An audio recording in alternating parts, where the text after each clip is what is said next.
Apesar dos esforços dos governos estaduais e municipais, a situação dos moradores de rua ainda é um grande problema social. Instituições como a do padre Júlio Lancelotti, em São Paulo, ajudam a minimizar o sofrimento dessas pessoas. Veja mais detalhes com Daiane Aquino, aluna do curso Oficina da Mídia, Repórter TV. Todo dia é assim. O padre Júlio Lancelotti reza a missa bem cedinho numa capela pequena no bairro da Moca, na zona leste da capital.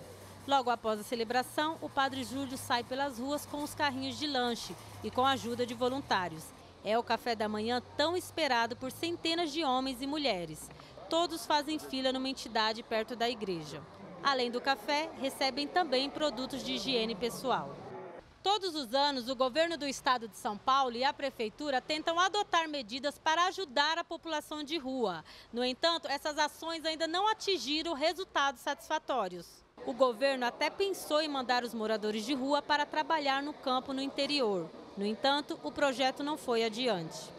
Na opinião do padre Júlio, que também é coordenador da Pastoral do Povo, o que falta é uma política pública que garanta dignidade e moradia. Acesso a coisas que são fundamentais, a moradia e ao trabalho. São coisas que as entidades não têm como garantir. São ações que o poder público teria que assumir como ações mais comuns e generalizadas para todos. Muçulmanos celebram nesta sexta-feira o Eid al-Fitr, que marca o fim do jejum pelo mês sagrado do Ramadã. Além de rezarem, os fiéis costumam comemorar com amigos e familiares. Muçulmanos de todo o mundo celebram nesta sexta-feira o Eid al-Fitr, feriado de 3 dias que encerra o mês sagrado do Ramadã, período no qual os fiéis devem jejuar entre o nascer e o pôr do sol. Em Jerusalém, milhares rezaram em frente à esplanada das mesquitas, terceiro lugar mais sagrado para a religião islâmica. Os moradores de Gaza, na Palestina, também se reuniram para celebrar, deixando de lado, por um momento, as tensões com Israel. Em Nova Delhi, milhares de fiéis fizeram suas preces em frente à mesquita de Jama Masjid, uma das maiores da Índia.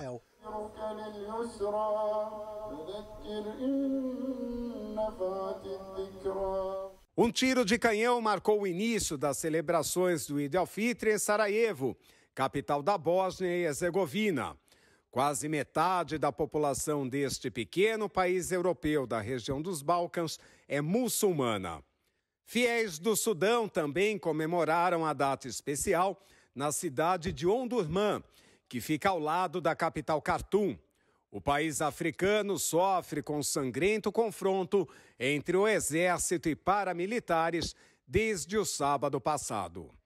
O Ramadã é o 9º mês do calendário islâmico, no qual se acredita que Alá revelou ao profeta Maomé os primeiros versos do Corão. Durante os 3 dias de Eid al-Fitr, os fiéis costumam celebrar com familiares e amigos.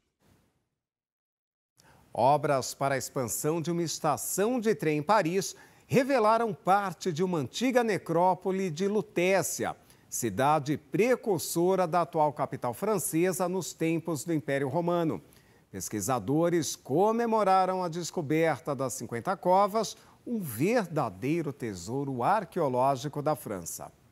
A apenas alguns metros de uma movimentada estação de trem no coração de Paris, arqueólogos descobriram 50 covas de uma antiga necrópole que oferece um raro registro de quase 2.000 anos atrás.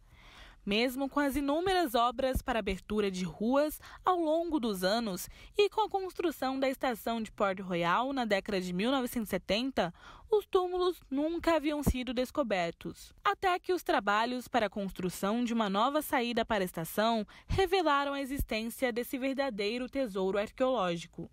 Pesquisadores acreditam que os restos mortais sejam dos Parissi, um povo gaulês que viveu na cidade de Lutécia, precursora da atual capital francesa nos tempos do Império Romano. A história antiga de Paris e as práticas funerárias da época são pouco conhecidas. Agora nós saberemos mais sobre como os parisienses eram supridos, porque o que é encontrado na tumba era o que havia no habitat.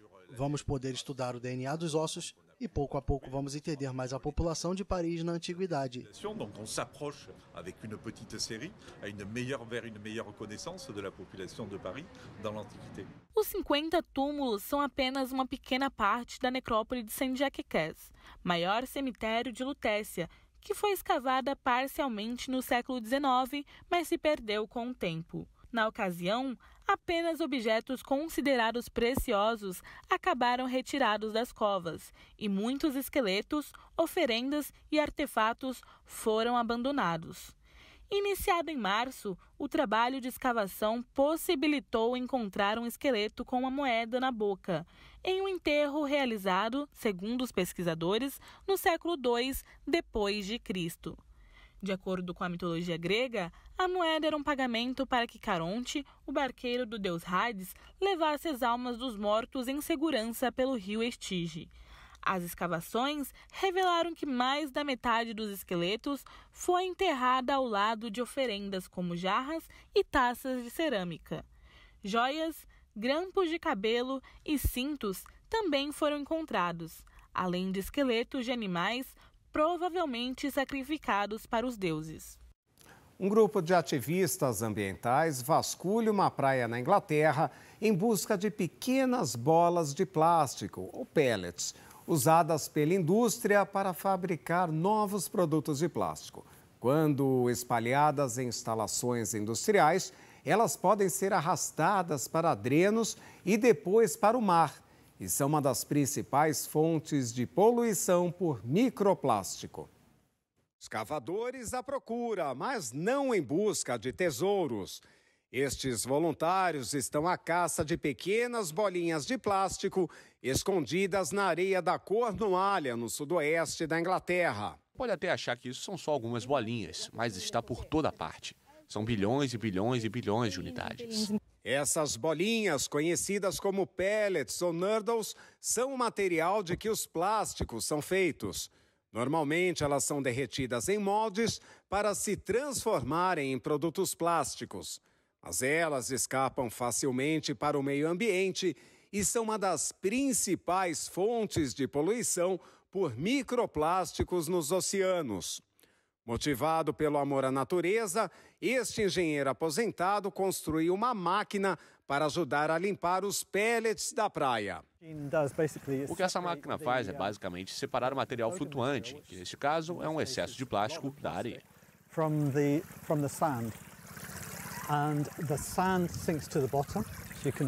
A areia afunda, como você pode ver, e todo o resto é levado para a peneira. Rob estima ter coletado 20 milhões de nurdles em 6 anos, somente nesta praia. Na natureza, elas se parecem com ovas de peixe, e ovas de peixe são um alimento muito comum para peixes maiores, pássaros, e eles acabam comendo. Encontrar maneiras de reutilizar os pellets é difícil. A reciclagem pode parecer uma boa solução, mas o biólogo Richard Thompson alerta que é muito mais difícil do que parece. Aqui temos muitos tipos diferentes de polímeros de várias cores. Além disso, quando chegam ao mar, se misturam com material orgânico natural, como algas marinhas e madeira. Separar esses resíduos dos pellets e fazer eles ganharem valor de mercado é muito desafiador. O que realmente precisamos fazer quando pensamos em reciclar é tentar impedir que os plásticos entrem no meio ambiente em primeiro lugar. Rob transforma em arte os nurdles que recupera da praia. Ele quer que as pessoas reflitam sobre a poluição plástica como algo pessoal. O que eu quero é que, na verdade, as pessoas vissem isso e refletissem. Se sentissem de alguma forma responsáveis por saberem que isso é plástico, que nós usamos e criamos. Nós causamos essa poluição. Isso é o que eu queria que as pessoas pensassem. Mas sem o apoio ou uma maior regulamentação global, os trabalhos que Rob e outros voluntários fizerem será apenas uma gota para o oceano. E depois do intervalo tem a chegada de Cuca ao Corinthians e de Dorival Júnior ao tricolor paulista. E ainda vamos relembrar um pouco da importância de Tiradentes para a história do Brasil. É rapidinho, é depois do intervalo. Até já.